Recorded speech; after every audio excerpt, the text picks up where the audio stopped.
Praznični dnevi, veliko prireditev in dogodkov na prostem, velika izbira kulinarike in pijače je v letošnjem decembru popestrila dogajanje v različnih mestih.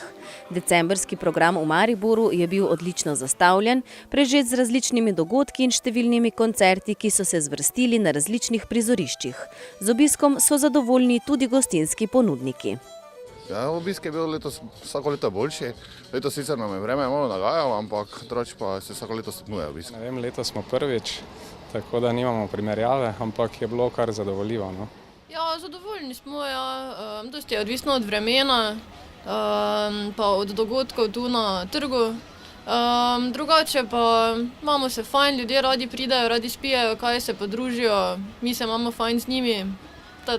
Smo kar zadovoljni, no, malo je vreme ponagajalo, ampak drugo načeloma ok, je v redu. Dobro, v redu je, s tem smo zadovoljni. Pravim, lani je bilo boljše. Smo zadovoljni, ogromno ljudi.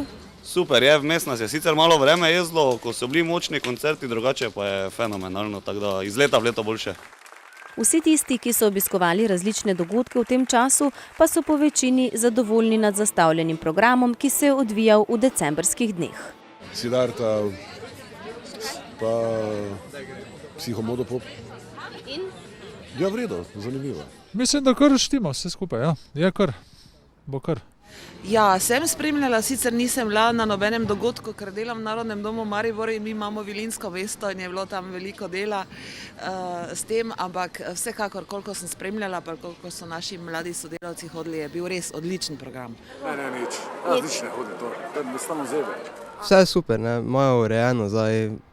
Mislim, da to leto so se res potrudili, pa je super. Pred zaključkom čarobnega decembra se bo zvrstilo še kar nekaj odličnih dogodkov in koncertov, vendar lahko že z gotovostjo rečemo, da se že veselimo pestrega programa, ki ga bo mesto ponudilo obiskovalcem tudi naslednje leto.